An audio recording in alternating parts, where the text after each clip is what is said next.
আলাইকুম। ভিডিওটা যে যেখান থেকে দেখছেন সবার জন্য ভালোবাসা ও দোয়া রইল। আর এই যে আমন ধান কে কে চিনেন, এই অনেক দিন পরে এই চাল কটার দামই হচ্ছে কেন 400 টাকা প্রায় 1 কেজি চাল। আর এই যে সালাদ যেগুলো, আর লালাটার রুটি তো থাকে।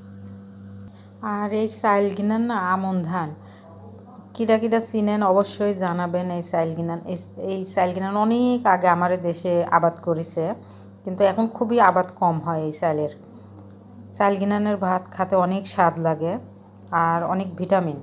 আমি জানি না কার কাছে কীরকম, তবে আমরা অনেক আগে খাইছি। আর এই চাল গিনান না এখন হচ্ছে নকল হয়ে গেছে, মানে কালার করে। আর আগে তো কালার ছিল না, আগে তো 1 নম্বর চাল ছিল এই চাল গিনানের। আর আগেও মোটামুটি দাম একেবারে মন্দ ছিল না কো, আর এখন তো দাম বেশি এই চালের।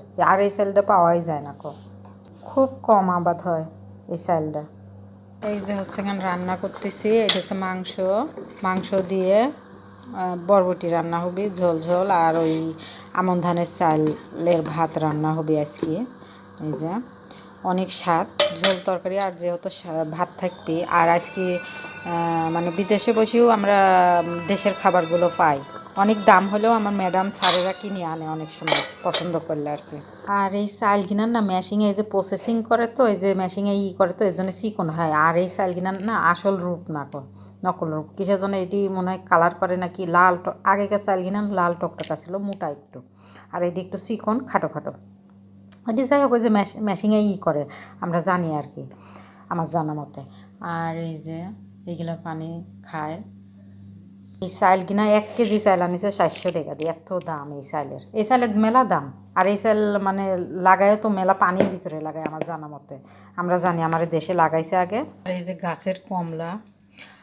আর এই চাল কিনা না অনেক অনেক অনেক বছর পর খাচ্ছি, মেলা বছর প্রায় মেলা বছর প্রায় আমি অনেক আগে খাইছি দেশ গ্রামে।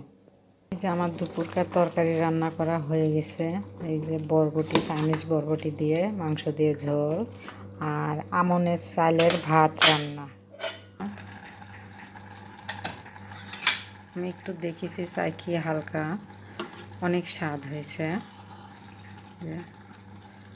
মানে আগেকার কালার, আগে যেরকম লাল বেশি লাল লাগেছে না, এখন অত লাল না, মানে হালকা।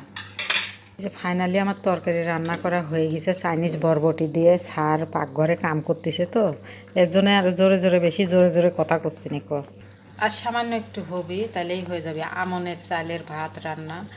বিদেশে বসে আমনের চালের ভাত রান্না খাবো আজকে।